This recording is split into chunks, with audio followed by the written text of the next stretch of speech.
کی چھت پہ چلنے والا؟ تو جواب دینے والے نے کہا میں ساربان ہوں، میں اونٹ چرانے والا ہوں، میں اپنے اونٹ تلاش کر رہا ہوں۔ تو ابراہیم بن ادم بادشاہ تھے، سلطنت کے مالک تھے۔ انہوں نے اس کو جواب میں کہا تو کتنا نادان ہے، کتنا تو بے وقوف ہے، اونٹ کو تلاش کر رہے اور تلاش بھی بادشاہ کے محل پر، محل کی چھت پر کر رہا ہے۔ تو اس نے جواب میں کہا اگر بادشاہ کے محل کے چھت پر مجھے اونٹ نہیں مل سکتے نا تو رب بھی ان نرم نرم بستروں پر نہیں مل سکتا، رب بھی ان نرم بستروں پر نہیں مل سکتا۔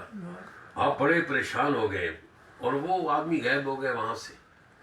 آپ کروٹیں بدلتے صبح ہو گئی، اور صبح جب آپ اپنی سلطنت اور اپنی رعایا کے پاس گئے اور تخت پہ بیٹھے، مگر دل بالکل اداس ہی اداس ہے۔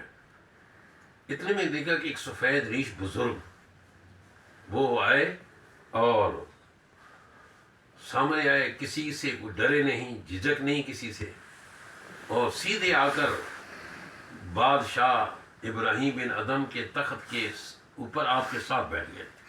اب کسی کی ضرورت بھی نہیں کہ ان کو کوئی اٹھا سکے۔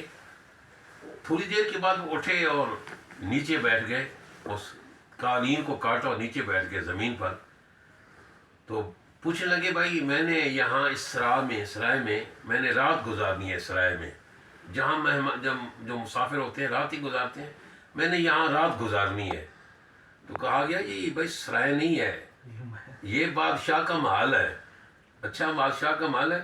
مجھے جواب دے اس بات کا کہ جس ابراہیم بن ادم آپ سے پہلے یہاں کون رہتا تھا؟ کہا میرا باپ۔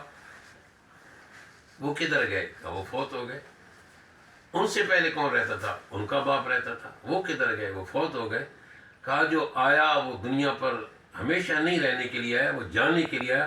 تو یہ دنیا یہ سرائے ہے، محل نہیں ہے۔